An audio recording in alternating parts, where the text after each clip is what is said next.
Hoy estamos aquí en el Parque de la Reolla. Somos el Sistema de Comunicación Tesoro, la Asociación de Comunicadores Populares de Canarias y la revista digital La Casa de mi Tía. Estamos con Mary Pita, diputada de Gran Canaria en el Congreso de los Diputados por Podemos. Gracias por aceptarnos la entrevista. Un placer, solo faltaba. ¿Qué le ha hecho a ustedes cambiar por ser diputado? Si ha cambiado. No, nada. El hecho de ser diputada lo que te imprime es una responsabilidad importante. Sabíamos que era duro el tema de estar en esa primera liga, en la primera división, como dicen algunos, el tema de la política estatal, pero es muchísimo más dura de lo que pensábamos. Hay muchísimas más cosas por hacer. Necesita ese Congreso de los Diputados y necesita esa primera división, varios lavados y centrifugados para que la democracia en España tenga la calidad que demandamos nosotros desde el campo popular, ¿no? Sea una democracia real, una democracia participativa. Queda muchísimo por hacer y es tremendamente duro el trabajo allí, muy muy duro, porque está muy asentado los poderes poderes fácticos, por decirlo de alguna manera, y bueno, ahí es un tema burocrático, un reglamento que es difícil, muy difícil avanzar, ¿no? Es complicado. Señora diputada, ¿es lo mismo estar en el 15M o estar en la bancada azul o apoyando al gobierno? Hombre, el 15M es un proceso histórico. Se supone que de ese proceso histórico nace Podemos como una herramienta, ¿no? Podemos no es un fin en sí mismo, es una herramienta del campo popular, del movimiento popular, ¿no? Por lo menos eso intentaba hacerlo. No sé si después de 6 años conviene hacer una reflexión profunda para saber si efectivamente hemos acertado y dónde no se ha acertado, ¿no? Hace falta eso, no convertirnos en un partido al uso, en un partido más, porque ese no era el fin. El fin era un movimiento popular que fuera capaz de llevar a la política central, la no nuclear, al boletín oficial del Estado, ese proceso de impugnación que supuso el 15M, ni con mucho, ¿no? Ni con mucho. Es verdad que además hemos sido atacados ferozmente, pero ¿qué esperábamos, no? Cuando uno viene a hacer un proceso de impugnación revolucionario cara a la ciudadanía, era lógico que todos los poderes fácticos de este país, todos los poderes que todavía controlan el Estado en este país, fueran a por nosotras, ¿no? Y bueno, en ese proceso estamos. No sé si conviene, yo siempre repito que conviene reflexionar. Llevamos un año en el gobierno. La votación que hicimos dentro de los simpatizantes y afiliados fue que sí, que entrásemos al gobierno. Entramos no llegamos al 15%.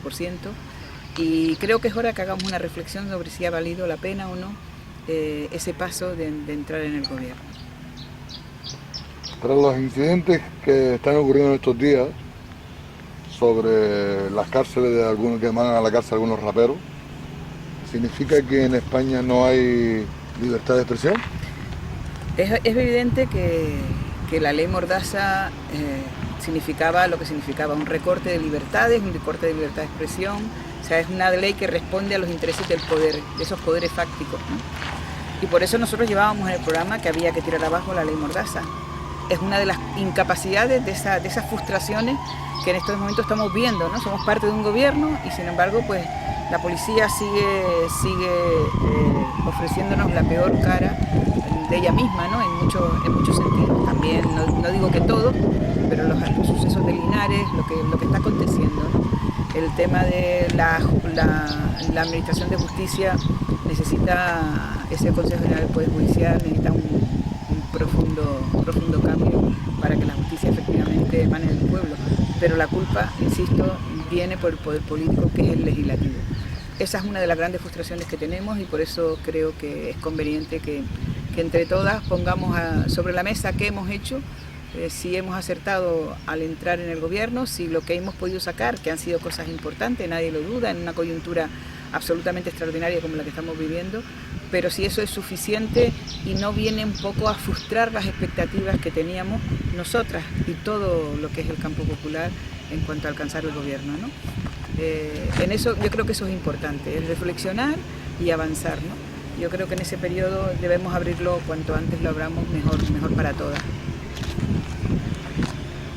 hace pocos días hubieron elecciones en el país catalán. El independentismo tiene la mayoría ya en el Parlamento. Es el momento de que puedan decidir tranquilamente. Es el momento que cualquier país como Canarias, como País Vasco, tengan el derecho a decidir. Nosotros hemos defendido siempre el derecho de autodeterminación, solo faltaba, está además recogido en el marco de los derechos de los pueblos y demás, ¿no? Yo sigo insistiendo en que es un derecho legítimo, que hay que regularlo, ciertamente, que en España no está regulado también y que por tanto es otra de las cuestiones que tenemos pendiente, igual que el tema de la configuración del Estado, ¿no? Creo que España debe avanzar hacia un Estado federal. Ni siquiera en el 78 pudieron ser capaces los llamados padres de la patria del 78, los de la Constitución del 78, dejar de mencionar que España es una nación de naciones, ¿no? O sea, por eso se habla de nacionalidades, ¿no? Yo, que fui defensora de la ponencia del Estatuto de Canarias, me enrabietaba, ¿no? Ver cómo en esa oportunidad histórica de que después de muchísimos años tuvimos para modificar el Estatuto de Canarias, pidiendo más autogobierno, pidiendo más competencia, teniendo en cuenta nuestras propias peculiaridades, porque Canarias sí que recoge perfiles precoloniales, o sea, nosotros respiramos colonialidad todavía, ¿no? Y cómo, bueno, pues sistemáticamente el resto de partidos del arco parlamentario, incluidos los llamados nacionalistas canarios, se negaban, ¿no? Yo creo que una de las cosas más importantes que podíamos haber avanzado era que nosotros tuviéramos la capacidad, los canarios, el gobierno de Canarias, de estar presentes en las negociaciones que nos afecten en las cuestiones internacionales. No decimos de quitar competencias al Estado, pero estar presente. Ahora, por ejemplo, en las conversaciones que ha podido llevar la ministra de Exteriores con Senegal, con Marruecos, con Mauritania, ahí debería estar el gobierno de Canarias, porque está clarísimo que somos los primeros afectados por las políticas o no políticas que se realicen en esos países, y sin embargo no fue aceptado por el resto del partido. Se nos acusó de que era inconstitucional cuando no es cierto. El País Vasco, el gobierno vasco se sienta con el gobierno español cuando habla de cuestiones internacionales que les afectan, ¿no? No es inconstitucional, y aunque lo fuera, el derecho tiene que estar por arriba de la propia Constitución. Si habría que modificarla, modifíquese, ¿no? Yo creo que eso es lo importante, que se base en la solidaridad de los pueblos, en el desarrollo de los pueblos, y que España se convierta en lo que realmente es, que bueno, pues una nación de naciones. Diputada, como canaria, ¿qué le pareció a usted, aunque no es de su partido, que un ministro canario tuviera papeles en Panamá? Bueno, eso nos da la idea de quitarnos a veces eso que vale, porque ahora mismo también nos están preguntando, es importante tener una ministra canaria, un ministro canario. Lo importante es que las personas que estén sean personas honestas y que hagan políticas de una manera honesta. Y bueno, la política en el Estado es la gestión de lo común, o sea, que las políticas que se realicen sean beneficiosas para todos, ¿no? Está claro que este ministro por el que me preguntas es un ministro que trabajaba para él, ¿no? Él llevaba pues esas comisiones que ahora están reluciendo, desgraciadamente, en ese proceso de corrupción en el que está metido el partido al que pertenecía, y desgraciadamente pues mucha de la política del 78, ¿no? O sea, el nivel de la partitocracia y de la corrupción que ha habido, los famosos 3% en Cataluña, en Madrid, en muchos, pues seguramente la ciudadanía no sabemos ni la mitad de lo que han podido estar, de las tropelías que han podido estar cometiendo este tipo de personajes políticos con dinero público, ¿no? Es triste, pero es así. Y una de las razones por las que implosionó el 15M, ese proceso histórico, era precisamente por el basta ya, ¿no? Y el no nos representan y no hay pan para tanto chorizo, ¿no? Creo que en ese camino estamos todavía de la política, de recuperar la política, de enaltecer la política como el servicio a lo público, como el servicio general, el servicio al pueblo, ¿no? Muchísimo camino, muchísimo tramo nos queda ahí todavía, es muy duro, el camino está lleno de trampas, de trampas que nos atrapan y que implica pues tener mucha capacidad de lucha, de resistencia y mucha unidad en el campo del movimiento popular. Como sindicalista, siempre te he conocido como sindicalista, ¿ha habido recortes por este gobierno o por gobiernos anteriores? ¿Ha habido recortes sociales? ¿Puedes intentar decir ustedes pueden volver otra vez a poner aquellos derechos, o es muy complicado? No, complicado nada. Lo que hay que tener es la voluntad política de hacerlo.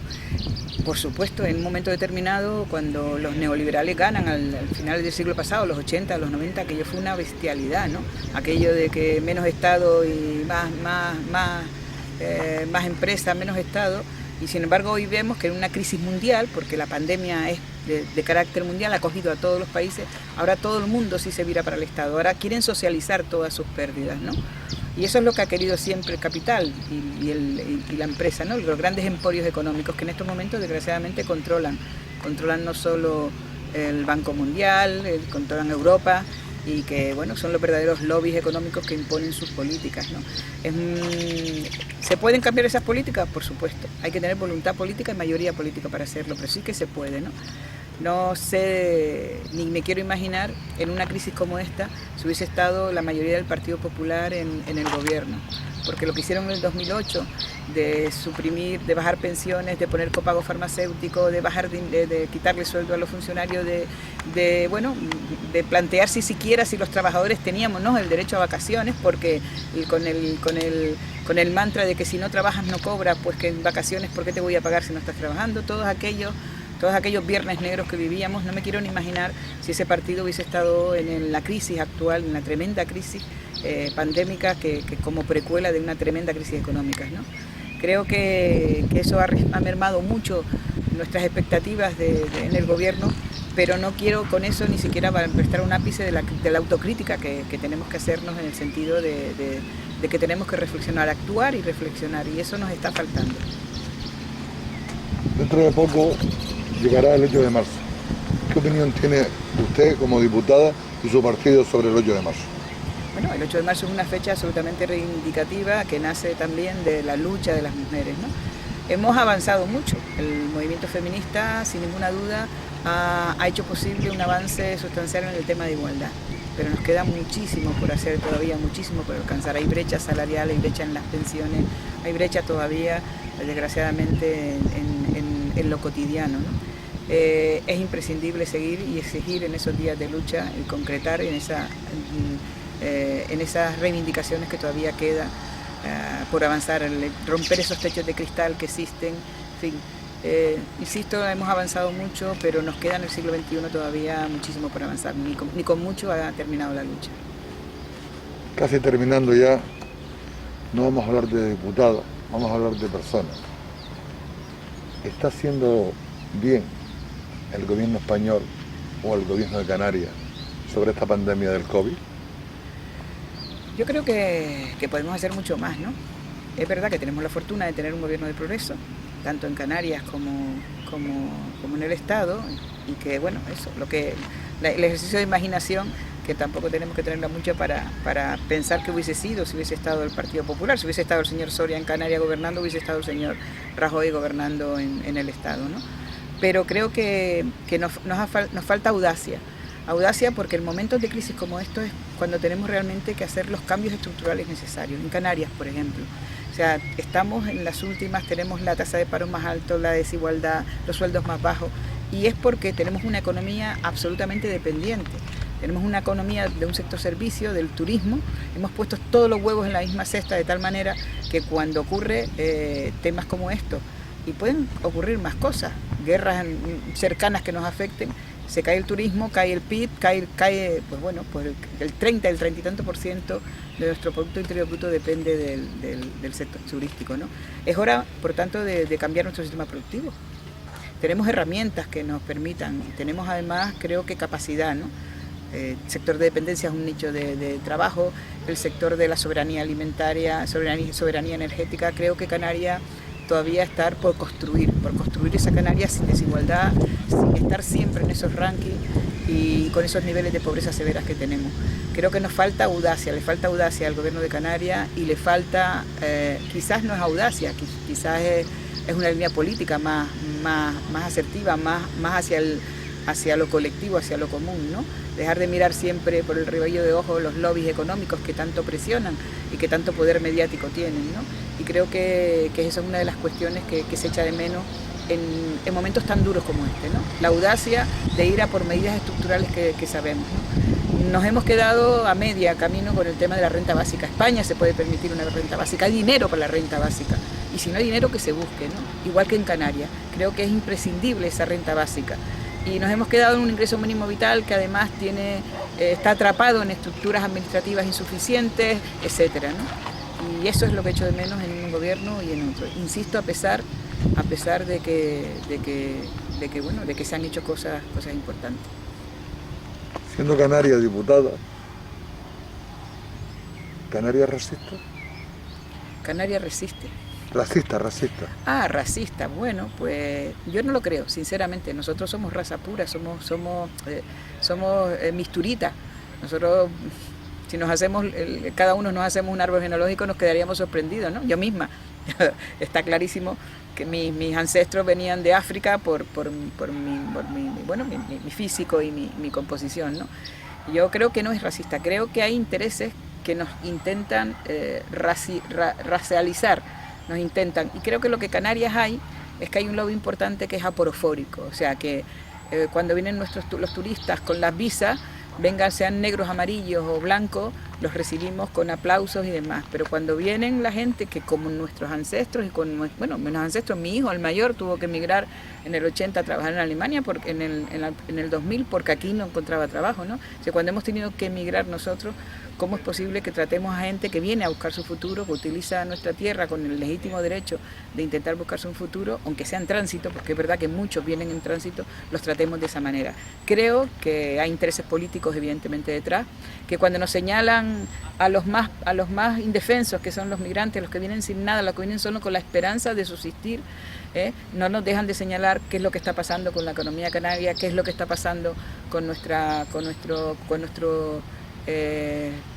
índices de exclusión y de pobreza, y bueno, pues son intereses políticos, y que hay mucha aporofobia, hay mucho rechazo a los pobres, ¿no?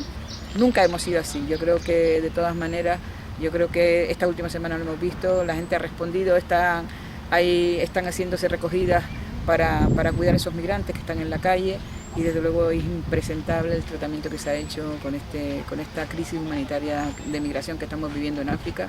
Es impresentable lo que se está haciendo desde el gobierno de Europa, que es absolutamente responsable directo del expolio que está viviendo ese continente africano, y la insuficiencia de la actuación del gobierno de España, sin ninguna duda.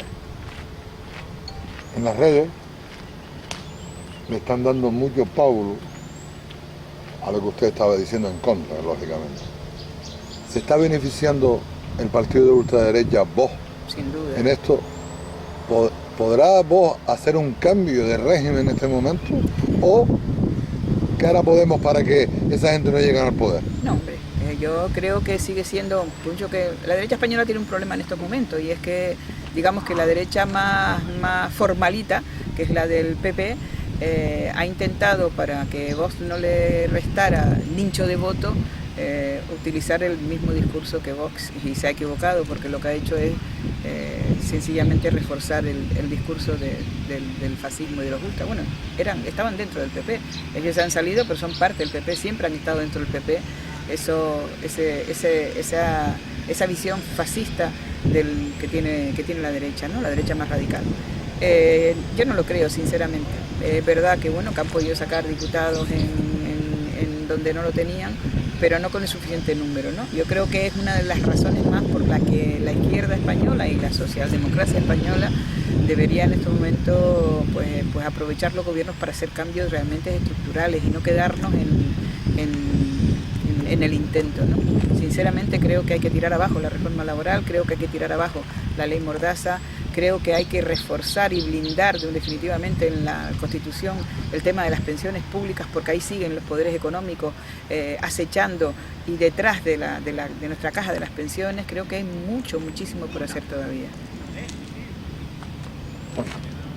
Agradecerte enormemente para el Sistema de Comunicaciones Tesoro, para la Asociación de Comunicadores Populares, para la revista La Casa de mi Tía, las palabras tuyas, y tienes el tiempo que tú creas conveniente para que la diputada por Canarias, por Podemos, se dirija a todos los canarios, a todos los españoles, y sabes también que esto se dirige mucho al pueblo cubano, al pueblo venezolano. Tienes el tiempo que tú quieras. Bueno, Y dándote las gracias ya. No, primero agradecerles a ustedes. Nosotros los creemos, los medios de comunicación son imprescindibles, se hacen imprescindibles. Fíjense si no cómo el poder a través de los que controlan, y es mucho, impone su criterio, nos dice qué pensamos y nos dicen en fin, nos van induciendo, nos van indicando, ¿no? Así que muchas gracias a la casa de mi tía, a los comunicadores que están detrás, que sabemos que son gente honesta y que no pierden, no se dejan arrastrar por otros pensamientos, ¿no? Insanos, como otros medios de comunicadores que lejos de informar lo que hacen es crear esta opinión. Yo como diputada lo que quiero decirle a mi pueblo, ¿no? Yo me siento muy canaria, yo represento a la provincia de Las Palmas, es que la lucha sigue, que no se acaba nada, que llegar al gobierno es solo un paso más y que no tenemos todavía la suficiente fuerza en ese gobierno como para cambiar muchas cosas, pero que lo imprescindible es que sigamos en la lucha, en lo cotidiano, que los movimientos sociales, que el movimiento popular siga ahí empujando y señalando. La democracia real es la que va de abajo hacia arriba y no a la inversa. Pertenezco a Podemos, a Unidas Podemos. Es verdad, insisto en que muchas cosas están por hacer. Creo que en este momento esa reflexión de lo que les he comentado a lo largo de esta pequeña entrevista se hace imprescindible, ¿no? Podemos nació como un instrumento de movimiento popular, creo que eso es lo importante, y que no podemos convertirnos en un partido más bajo ningún concepto. Veníamos a cambiar, a impugnar, y en eso necesitamos la ayuda de todos y de todas, la ayuda de todos los movimientos sociales, la ayuda de toda la sociedad viva y toda la sociedad, toda la buena gente, porque es así como se consiguen los logros. No se puede delegar nunca en la democracia real el voto en ningún político, ¿no? Los políticos deben estar al servicio nuestro, al servicio de la ciudadanía, al servicio del pueblo, y no debemos olvidar eso nunca. Y por tanto no delegar, hay que ejercer la democracia en lo cotidiano, en el día a día. Señor.